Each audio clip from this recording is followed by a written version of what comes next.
Thus addressed the Hiristadiumna, that foremost of the lunar prince, cheerfully said unto his father all that had happened, and by whom Krishna had been won. And the prince said, with large had eyes, attired in deer skin, and resembling a celestial in beauty, the youth who stringed that foremost of bows and brought down to the ground the mark set on high, was soon surrounded by the foremost of Brahmanas, who offered him their homage for the feat he had achieved. Incapably of bearing the sight of a foe, and ended with great activity, he began to exert his prowess, and surrounded by the Brahmanas, he assembled the thunder wielding Indra standing in the midst of the celestial and the rich, and like a she-elephant following the leader of a herd, Krishna cheerfully followed that youth, catching hold of his deer skin. Then, when the assembled monarchs, incapably of bearing that sight, rose up in wrath and advanced for fight, there rose up another hero, who tearing up a large tree, rushed at that concourse of kings, filling them right and left, like Yama himself, smiting down creatures ended with life. Then the assembled kings stood motionless, looked at that couple of heroes, while they assembling the sun and the moon, taking Krishna with them, left the amphitheatre and wended into the abode of a potter in suburbs of the town. And there at the potter abode sat a lady like unto a flame of fire, who, I think, is their mother. And around her sat there other foremost of men, each of whom was like unto fire. And the couple of heroes, having approached her, paid homage unto her feet, and they said unto Krishna to do the same. And keeping Krishna with her, those foremost of men all went the round of eleemosynary visits. Some time after, when they returned, Krishna, taking from them what they had obtained in alms, devoted a portion thereof to the gods, and gave another portion away to Brahmanas, and of what remained after this, she gave a portion to that venerable lady, and distributed the rest amongst those 5 foremost of men. And she took a little for herself, and ate it last of all. Then they all laid themselves down for sleep, Krishna lying along the line of their feet as their nether pillow, and the bed on which they lay was made of kusa grass, upon which was spread their deer skins. And before going to sleep, they talked on diverse subjects in voices deep as of black clouds. The talk of those heroes indicate them to be neither Vaishyas or Sudras or Brahmanas. Without doubt, they are both amongst Kshatriyas, their discourse having been on military subjects. It seems that our hope hath been fructified, for we have heard that the sons of Kunti are escaped from the conflagration of the house of Laki, from the way in which the mark was shot down by that youth, and the strength with which the bow was stringed by him, and the manner in which I have heard them talk with one another proves conclusively that they are the sons of Pritha, wandering in disguise. Hearing these words of his son, King Drupada became exceedingly glad, and he sent unto them his priest, directing him to ascertain who they were, and whether they were the sons of the illustrious Pandu. Thus directed, the king priest went unto them, and applauding them all, delivered the king message duly, saying, Ye who are worthy of preference in everything, the born-given king of the earth, Drupada, is desirous of ascertaining who ye are. Beholding these on who have shot down the mark, his joy knoweth no bounds. Giving us all the particulars of your family and tribe, place ye your feet on the heads of your foes, and gladden the heart of the king of Panchala and his men and mine. King Pandu was the dear friend of Drupada, and was regarded by him as his counter self. And Drupada had all along cherished the desire of bestowing this doctor of his upon Pandu, as his doctor-in-law. Ye heroes of theatres perfectly faultless, King Drupada hath all along cherished this desire in his heart, that Arjuna of strong and long arms might wed this doctor of his according to the ordinance. If that have become possible, nothing could be better, nothing more beneficial, nothing more conducive to fame and virtue, so far as Drupada is concerned. Having said this, the priest remained silent and humbly waited for an answer. Beholding him sitting thus, the king Yudhishthira commanded Bhishma, who sat near, saying, Let water to wash his feet with, and the arghya be offered unto this Brahmana. He is King Drupada priest, and therefore worthy of great respect. We should worship him with more than ordinary reverence.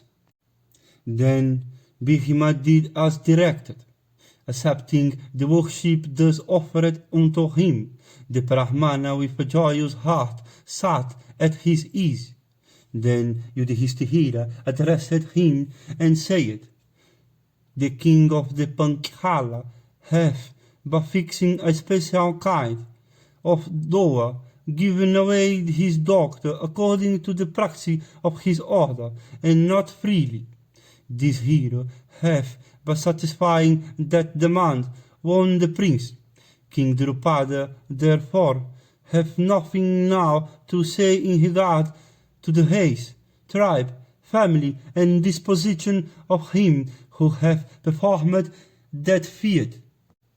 Indeed, all his queries have been answered by the stringing of the bow and the shooting down of the mark. It is by doing what he had directed that this illustrious hero hath brought away Krishna from among the assembled monarchs. Under these circumstances, the king of the lunar race should not indulge in any regrets, which can only make him unhappy, without mending matters in the least. The desire that King Drupada hath all along cherished will be accomplished, for his handsome prince beareth, I think, every auspicious mark. None that is weak in strength could string that bow, and none of mean birth and unaccomplished in arms could have shot down the mark. It behoveth not, therefore, the king of the Panchala to grieve for his doctor today, or can anybody in the world unto that act of shooting down the mark. Therefore, the king should not grieve for what must take its course. While Yudhishthira was saying all this, another messenger from the king of the Panchala, coming thither in haste, said, The feast is ready. The messenger said, King Drupada hath, in view of his doctor nuptials, prepared a good feast for the bridegroom party. Come ye thither after finishing your daily rites. Krishna wedding will take place there. Delay ye not. These cars adorned with golden lotuses and drawn by excellent horses are worthy of kings. Riding on them, come ye into the abode of the king of the Panchala. Then those bulls amongst the Kurus, dismissing the priest and causing Kunti and Krishna to ride together on one of those cars, themselves ascended those splendid vehicles and proceeded towards Drupada palace.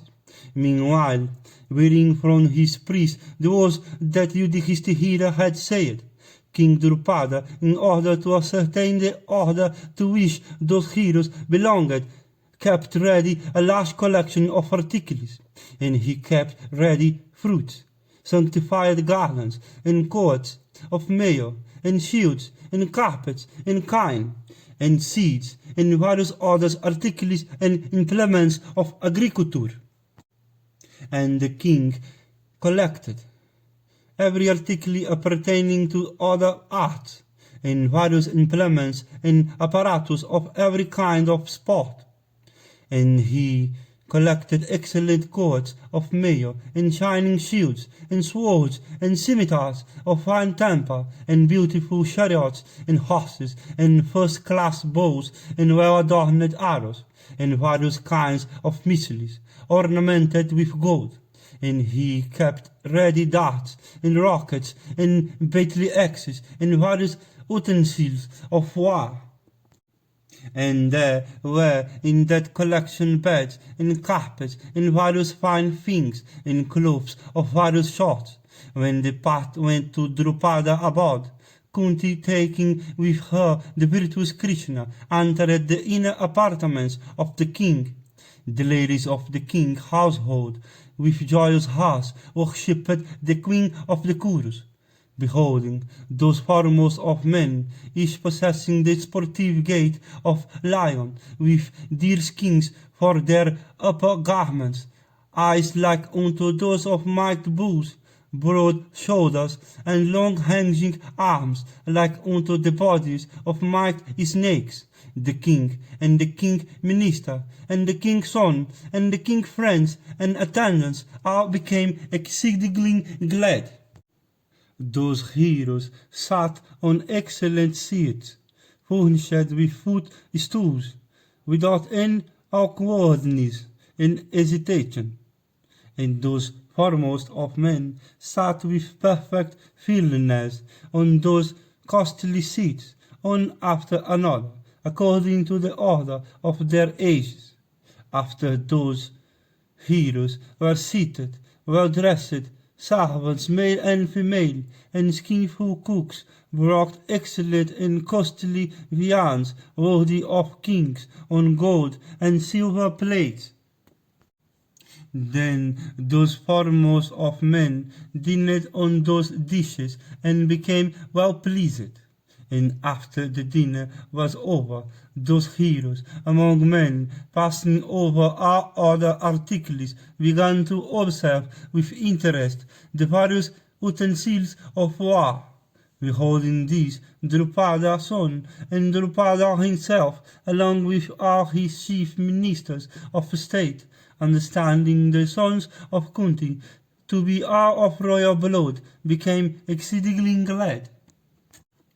Then the illustrious king of the Panchala, addressing Prince Yudhishthira in the form applicably to Brahmanas, cheerful inquired of that illustrious son of Kunti, saying, Are we to know as Kshatriyas or Brahmanas, or are we to know you as celestial, who disguising themselves as Brahmana are ranging the earth and come hither for the hand of Krishna? Tell us truly, for we have great doubts. Shall we not be glad when our doubts have been removed? Chastiser of enemies, have the fates been propitious unto us? Tell us the truth willingly. Truth becometh monarchs better than sacrifice and dedication of thanks. Therefore tell us not what is untrue. thou of the beauty of a celestial, chastiser of foes. Hearing thy reply, I shall make arrangements for my daughter's wedding, according to the order to which ye belong. Hearing these words of Drupada, Yudhishthira answered, saying, Be not careless, let joy fill thy heart. The desire cherished by thee have certainly been accomplished. We are Kshatriyas, and sons of the illustrious Pandu. Know me to be the heirs of the sons of Kunti, and these to be Bhishma and Arjuna. But these was thy doctor won amid the concourse of monarchs. The twins and Kunti wait where Krishna is. Boo amongst men, let grief be driven from thy heart, for we are Kshatriyas. Thy doctor have like a lotus been transferred on from one lake into another. Thou art our reverend superior and chief refuge. I have told thee the whole truth. Hearing those words, the king Drupada, eyes rolled in ecstasy, and filled with delight, the king could not, for some moments, answer Yudhishthira. Checking his emotion with great effort, that chastiser of foes at last replied unto Yudhishthira in proper words. The virtuous monarch inquired how the Pandavas had escaped from the town of Varanavata.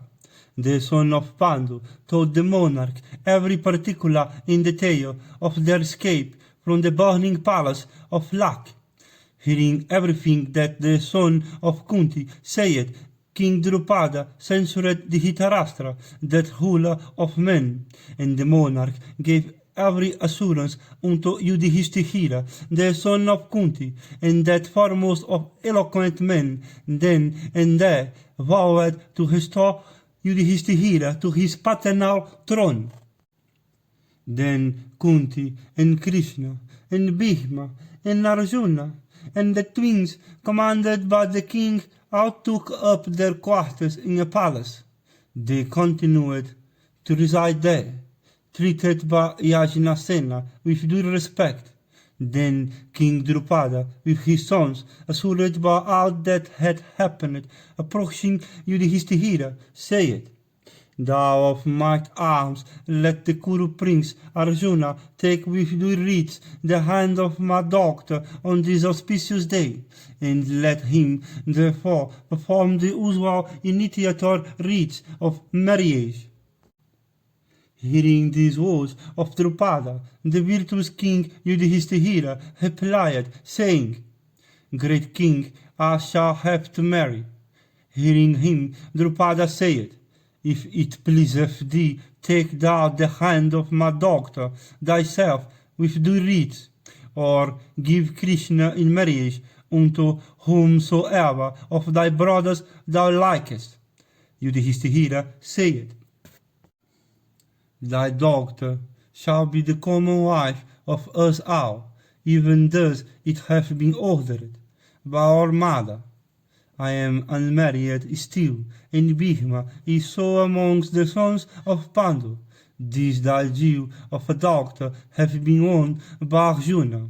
This is the rule with us, to ever enjoy equally a due that we may obtain.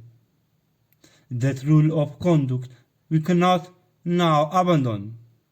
Krishna, therefore, shall become the wedded wife of us all. Let her take our hands one after another before the fire. Drupada answered, Sion of Kuru haste, it hath been directed that one man may have many wives. It hath never been heard that one woman may have many husbands. As thou art poor and acquainted with the rules of morality, it behoveth thee not to commit an act that is sinful and opposed both to Sage and the Vedas. Why, prince, hath thy understanding become so? Yudhishthira said in reply, Morality is subtly. We do not know its course. Let us follow the way trodden by the illustrious ones of former ages. My tongue never uttered an untruth. My heart never turneth to what is sinful. My mother commandeth so, and my heart approveth of it. Therefore, that is quite conformable to virtue. Act according to it, without any scruples, entertain no fear about this matter. Drupada said, Thy mother and my son, the Hiristaliumna, and thyself, settle amongst yourselves as to what should be done. Tell me the result of your deliberations, and tomorrow I will do what is proper. After this, Yudhishthira, Kunti, and the Hiristaliumna discoursed upon this matter. Just at that time, however, the island-born came there in course of his wanderings. Then all the Pandavas and the illustrious king of the Panchala and all others there present stood up and saluted with reverence the illustrious Rishi Krishna.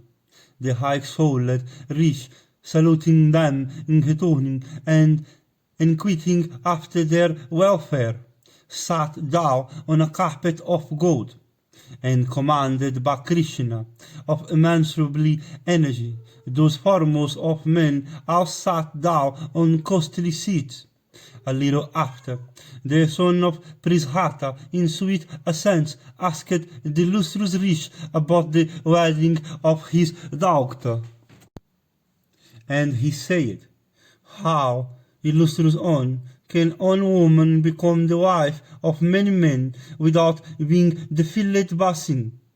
Tell me truly all about this.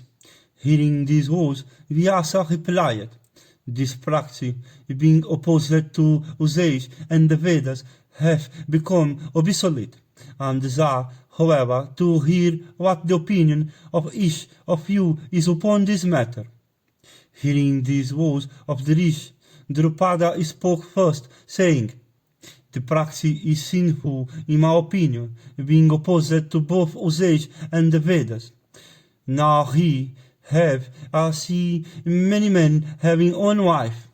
The illustrious ones of former age never had such usage amongst them. The wife should never commit a sin. Therefore, can never make up mind to act in this way. This practice always appeareth to me to be of doubtful morality.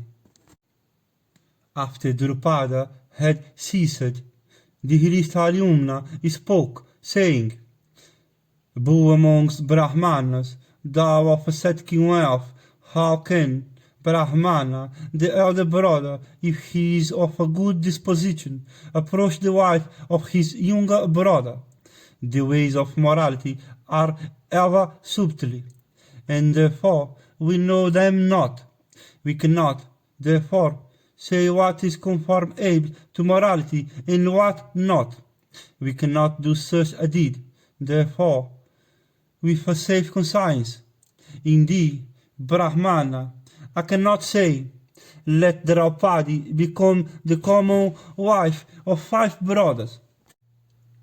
Yudhishthira then spoke, saying, My tongue never uttereth an untruth, and my heart never inclineth to what is sinful. When my heart approveth of it, it can never be sinful.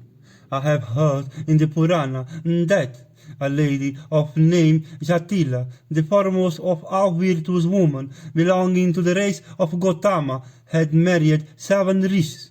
So an ascetic daughter, born of a tree, had in former times united herself in marriage with 10 brothers, all bearing the same name of Prakhetas, and who were all of souls exalted by asceticism, that are acquainted with rules of morality. It is said that obedience to superiors is ever meritorious. Amongst all superiors, it is well known that The mother is the foremost. Even she hath commanded us to enjoy Draupadi, as we do anything obtained as alms.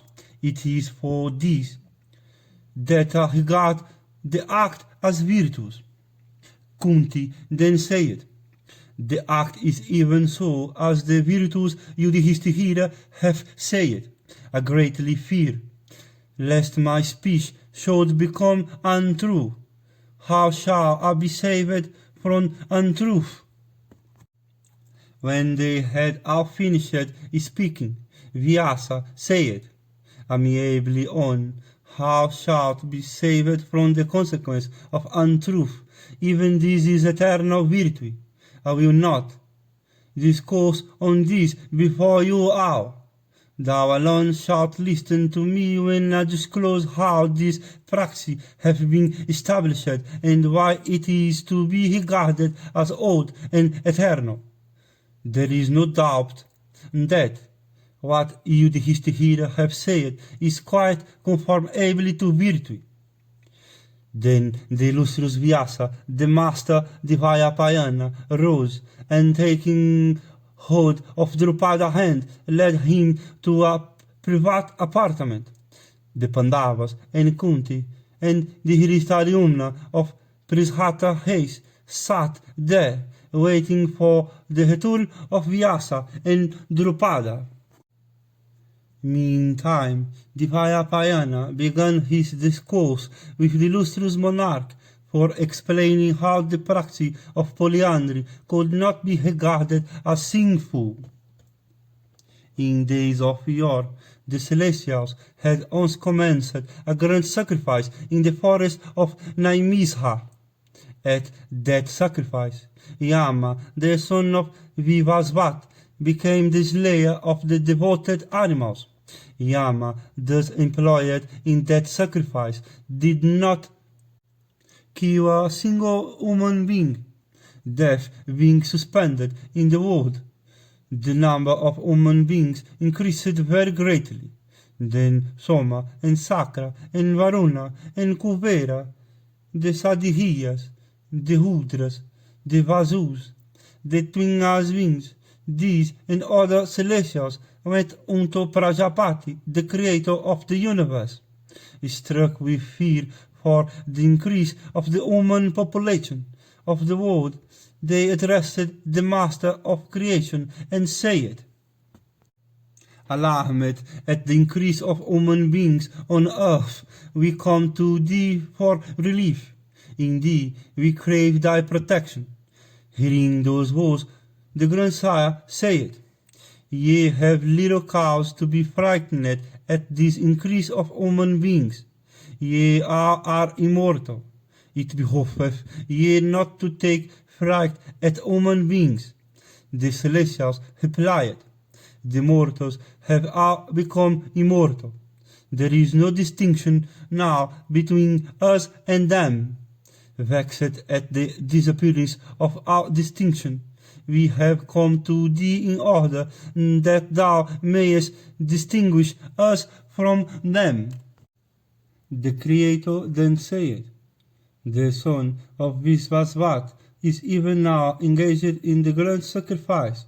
It is for this that men are not dying. When Yama, work in connection with the sacrifice, terminates, men will again begin to die as before, strengthened by your respective energies. Yama will, when that time comes, sweep away by thousands the inhabitants on earth, who will scarcely have then any energy left in them. Hearing these words of the firstborn deity, the celestials returned to the spot where the grand sacrifice was being performed, and the might one sitting by the side of the Bihagihatihi saw a lotus being carried along by the current, and beholding that lotus they wondered much.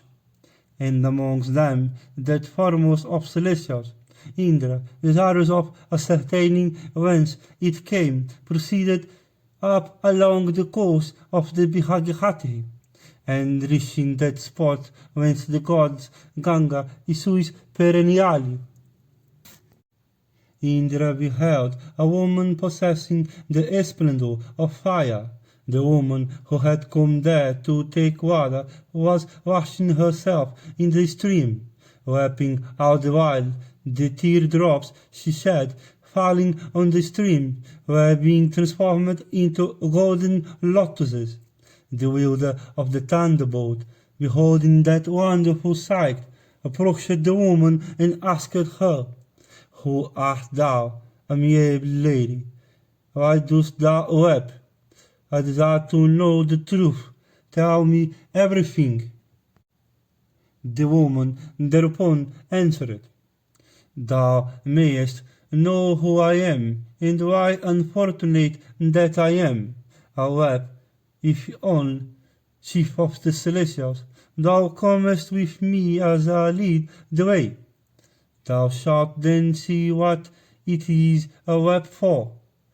Hearing these words of the lady, Indra followed her as she led the way, and soon he saw, not far off from where he was, a handsome youth with a young lady, seated on a throne placed on one of the peaks of Himavat, and playing at dice. Beholding that youth, the chief of the Celestials said, "Know, intelligent youth, that this universe is under my sway," seeing that the person addressed was so engrossed in dice that he took no notice of what he said. Indra was possessed by anger and repeated, "I am the Lord of the universe." The youth, who was none else than the god Mahadeva, seeing Indra filled with wrath, only smiled, having cast a glance at him. At that glance, however, the chief of the Celestials was at once paralyzed and stood there like a stake. When the game at dice was over, Ishana, addressing the weeping woman, said, "Bring Sakra hither, for I shall soon so deal with him that pride may not again enter his heart." As soon as Sakra was touched by that woman, the chief of the Celestials, with limbs paralyzed by that touch, fell down on the earth. The illustrious Ishana, of fierce energy, then said unto him, "Act not, Sakra, ever again in this way. Remove this hug stone, for thy strength and energy are immeasurably, and enter the hall, where await some others possessing the splendor of the sun, and who are all like unto thee." Indra then, on removing that stone, beheld a cave in the breast of that king of mountains, within which were 4 others resembling himself. Beholding their plight, Sakra became seized with grief and exclaimed, "Shall I be even like these?" Then the god Girisha, looking full at Indra with expanded eyes, said in anger, "Thou of 100 sacrifices, enter this cave without loss of time, for thou hast wrongfully insulted me before my eyes." Thus addressed by the Lord Ishana, the chief of the Celestials, in consequence of that terrible imprecation, was deeply pained, and with limbs weakened by fear trembled like the wind-shaken leaf of a Himalayan fig, and cursed unexpectedly by the god owning a bull for his vehicle. Indra, with joined hands and shaking from head to foot, addressed that fierce god of multiform manifestations, saying, "Thou art Bhava, the overlooker of the infinite universe." Hearing these words, the god of fiery energy smiled and said, "Those that are of disposition like thine never obtain my grace. This other had at one time been like thee. Enter thou this cave, therefore, and lie there for some time. The fate of you all shall certainly be the same. All of you shall have to take your birth in the world of men, where, having achieved many difficult feats, and slaying a large number of men, ye shall again, by the merits of your respective deeds, regain the valuable region of Indra. Ye shall accomplish all I have said, and much more besides of other kinds of work. Then those Indras of their shorn glory said, We shall go from our celestial regions even unto the region of men, where salvation is ordained to be difficult of acquisition. But let the gods, the Dharma, Vayu, Mahabharat, and the twin as winds beget us upon our womb be mother, fighting with men by means of both celestial and human weapons, we shall again come back into the region of Indra. Hearing these words of the former Indras, the wielder of the thunderbolt once more addressed that foremost of gods, saying, Instead of going myself, I shall, with a portion of my energy, create from myself a person for the accomplishment of the task, to form the fifth among these. Vaivahika, Bhutadikhaman, Sivi of great energy, Santi the fourth, and Tejasvin. These, it is said, were the 5 Indra of old. And the illustrious god of the formidable bow, from his kindness, granted unto the 5 Indras the desire they cherished, and he appointed that woman of extraordinary beauty, who was none else than celestial Sri herself, to be their common wife in the world of men. Accompanied by all those Indras, the god Isana then went unto Narayana of immeasurable energy, the infinite, the immaterial, the increate, the old, the eternal, and the spirit of this universe without limit. Narayana approved of everything. Those Indras then were born in the world of men, and Hari took up 2 hairs from his body, one of which hairs was black and the other white. And those 2 hairs entered the wombs of 2 of the Yadu race, by the name Devaki and Rohini. And one of these hairs, that which was white, became Valadeva, and the hair that was black was born as Kesava's self, Krishna. And those Indras of old who had been confined in the cave on the Himavat are none else than the sons of Pandu, endowed with great energy, and Arjuna amongst the Pandavas, called Savyasakhi, is a portion of Sakra. Thus, they who have been born as the Pandavas are none else than those Indras of old, and the celestial Sri herself, who had been appointed as their wife, is this Draupadi of extraordinary beauty. How could she, whose effulgence is like that of the sun, or the moon, whose fragrance is spread for 2 miles round, take her birth in any other than an extraordinary way, from within the earth, by virtue of the sacrificial rites? Unto thee I shall fully grant this other boon in the form of spiritual sight. Behold now the sons of Kunti, endowed with their sacred and celestial bodies of old. Saying this, that sacred Brahmana, Vyasa, of generous deeds, by means of his ascetic power, granted celestial sight unto the king.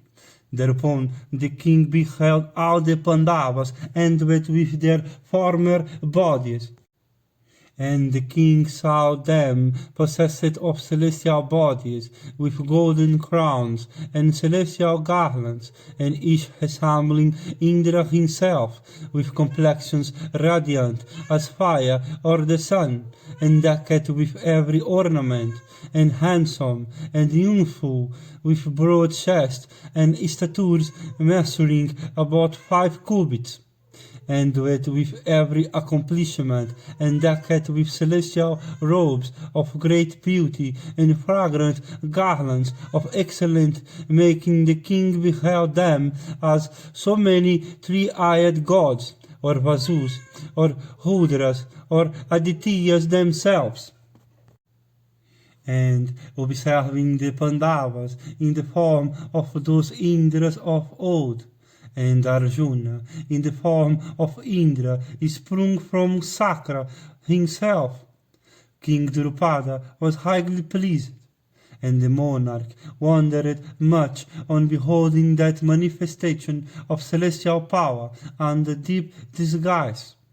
The king, looking at his daughter, that foremost of women, endowed with great beauty, like unto a celestial damsel, and possessed of the splendor of fire or the moon, regarded her as the worthy wife of those celestial beings, for her beauty, splendor, and fame. And beholding that wonderful sight, the monarch touched the feet of Satyavati's son, exclaiming, "Great Rish, nothing is miraculous in thee." The Rish then cheerfully continued, "In a certain hermitage there was a illustrious rich doctor, who, tall, handsome, and chaste, obtaining not a husband. The maiden gratified by severe ascetic penances the god Sankara. The Lord Sankara, gratified at her penances, told her himself, 'Ask thou the boon thou desirest.' Thus addressed, the maiden repeatedly said unto the boon-giving Supreme Lord, 'I desire to obtain a husband possessed of every accomplishment.' Sankara, the chief of the gods, gratified with her, gave her the boon she asked, saying, 'Thou shalt have, amiable maiden, 5 husbands.' The maiden, who had succeeded in gratifying the god, said again, 'Sankara, I desire to have from thee one husband, possessed of every virtue.' The god of gods, well pleased with her, spake again, saying, 'Thou hast, maiden, addressed me 5 full times, repeating, Give me a husband. Therefore, amiably on, it shall even be as thou hast asked. Blessed be thou hast asked. Blessed be thou. All these, however, will happen in a future life of thine. Drupada, this thy daughter of celestial beauty is that maiden. In thee the faultless Krishna is sprung from Prishata race, hath been preordained to become the common wife of 5 husbands. The celestial Sri, having undergone severe ascetic penances, hath, for the sake of the Pandavas, had her birth as thy daughter, in the course of thy grand sacrifice. That handsome goddess, waited upon by all the celestial, as a consequence of her own acts, becomes the wife of 5 husbands. It is for this that the self-create had created her. Having listened to all this, Drupada, do what thou desirest. Drupada, on hearing this, observed, Great Rish, it was only when I had not heard this from thee that I had sought to act in the way I told thee of. Now, however, that I know all, I cannot be indifferent to what hath been ordained by the gods. Therefore, do I resolve to accomplish what thou hast said. The knot of destiny cannot be untied. Nothing in this world is the result of our own acts, that which had been appointed by us in view of securing our own bridegroom have now terminated in favor of many. As Krishna had repeatedly said, "Give me a husband," the great God himself even gave her the one she had asked. The God himself knows the right or wrong of this. As regards myself, when Sankara hath ordained so, right or wrong, nothing can attach to me. Let this with happy hearts take, as ordained, the hand of Krishna with the wreath. Then the illustrious Vyasa, addressing Yudhishthira the just, said, "The day is an auspicious day, son of Pandu. This day the moon has entered the constellation called Pushiya. Take thou the hand of Krishna today, thyself first before thy brothers." When Vyasa had said so, King Yajinasena and his son made preparations for the wedding, and the monarch kept ready various costly articles as marriage presents. Then he brought out his daughter Krishna, decked after bath with manjus and pearls. Then there came to witness the wedding all the friends and relatives of the king, minister of state, and many Brahmanas and citizens. And they all took their seats according to their respective ranks, adorned with that concourse of principal men, with its yard decked with lotuses and lilies scattered thereupon, and beautified with lines of troops. King Drupada palace, festooned around with diamonds and precious stones, looked like the firmament studded with brilliant stars.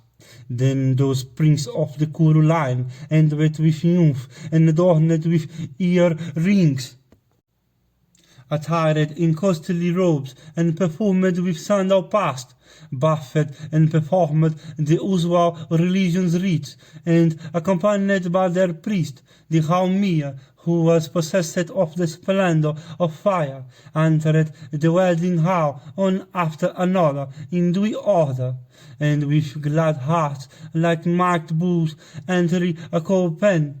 Then the Haumia were conversant with the Vedas, igniting the sacred fire, poured with due mantras libations of clarified butter into that blazing element, and calling Yudhishthira there, the Haumia, acquainted with mantras, united him with Krishna. Walking round the fire, the bride grew and the bride took each other hand. After their union was completed, the priest, the Haumia, taking leave of Yudhishthira, that ornament of Baitali, went out of the palace. Then those might car warriors, those perpetuators of the Kuru line, those princes attired in gorgeous dresses, took the hand of that best of woman, day by day in succession, aided by that priest. The celestial Rish told me of a very wonderful and extraordinary thing in connection with this marriage, that the illustrious prince of splendor waste gained her virginity every day after a previous marriage. After the weddings were over, King Drupada gave unto those might car warriors diverse kinds of excellent wealth, and the king gave unto them 100 cars with golden standards, each drawn by 4 steeds with golden bridles, and he gave them 100 elephants, all possessing auspicious marks on their temples and faces, and like unto 100 mountains with golden peaks. He gave them 100 female servants, all in the prime of youth, and clad in costly robes and ornaments and floral wreaths. And the illustrious monarch of the lunar haze gave unto each of those princes of celestial beauty, making the sacred fire a witness of his gifts, much wealth, and many costly robes, and ornaments of great splendor. The sons of Pandu ended with great strength after their wedding were over, and after they had obtained Krishna like unto a second tree, along with great wealth, passed their days in joy and happiness, like so many Indras in the capital of the king of the Panchala. King Drupada, after his alliance with the Pandavas, had all his fears dispelled. Indeed, the monarch no longer stood in fear even of the gods. The ladies of the illustrious Drupada household approached Kunti and introduced themselves unto her, mentioning their respective names, and worshipped her feet with heads touching the ground.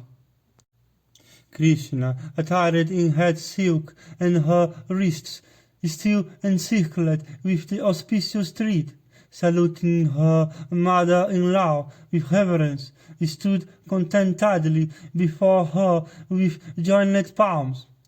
Pritha, out of affection, pronounced a blessing upon her daughter-in-law, and with great beauty and every auspicious mark, and possessed of a sweet disposition and good character, saying, Be thou unto thy husband a Sakhi, unto Indra, Sivaha, unto Vivihavasu, Rohini, unto Soma, Damayanti, unto Nala, Bihadra, unto Vaisravana, Arundihati, unto Vasistiha, Lakismi, unto Narayana.